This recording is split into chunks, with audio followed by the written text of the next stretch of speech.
The contrast between French and American Revolution.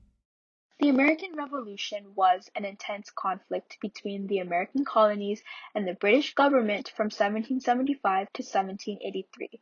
This 8-year-long battle all started because of a disagreement over taxes.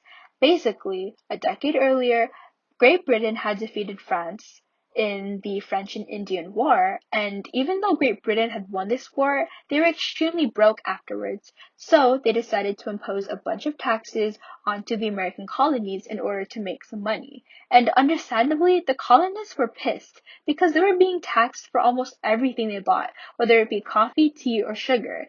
And they were not just mad that they were being imposed with taxes, they were mad that they were being taxed without their consent. So, this caused a lot of tension to rise between the two groups, and eventually this led to major events such as the Boston Massacre and the Boston Tea Party.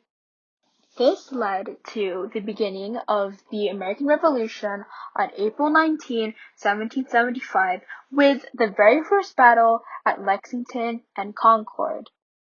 More battles took place until the leaders of the Continental Congress, such as Benjamin Franklin, John Adams, and Thomas Jefferson, decided to draft the Declaration of Independence, which declared the 13 American colonies independent from Great Britain. The turning point of the war came during the battle at Saratoga. Basically, American forces under the command of General Gates had defeated the British forces at Saratoga, and upon seeing this victory, France decided to join the American side and fight against Great Britain. And this was partly because France and Great Britain had always been rivals, and so France saw this as an opportunity to finally beat Great Britain. Now that France was on America's side, America now had a very big advantage against the British Army. This would eventually lead to the final battle of the American Revolution, which was the Battle of Yorktown. And at Yorktown, Washington and his army, accompanied by a French army, surrounded General Cornwallis and his British army. And Cornwallis, seeing that he was extremely outnumbered, decided to surrender.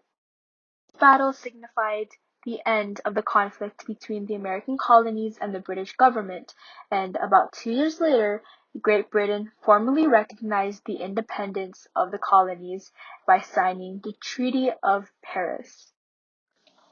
After the Treaty of Paris was signed, the American Revolution was officially brought to a close after 8 long years.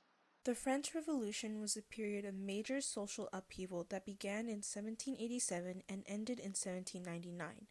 It sought to completely change the relationship between the rulers and those they governed and to redefine the nature of political power. By the end of the 18th century, Europe had undergone a profound intellectual and cultural shift known as the Enlightenment. Philosophers and artists promoted reason and human freedom over tradition and religion. The rise of a middle class and printed materials encouraged political awareness, and the American Revolution had turned a former English colony into an independent republic.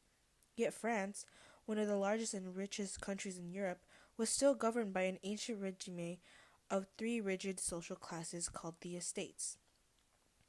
The monarch, King Louis XVI, based his authority on divine right and granted special privileges to the first and second estates, the Catholic clergy, and the nobles. The third estate, middle-class merchants and craftsmen, as well as over 20 million peasants, had far less power, and they were the only ones who paid taxes, not just to the king, but to the other estates as well. In bad harvest years, taxation could leave peasants with almost nothing, while the king and nobles lived lavishly on their extracted wealth.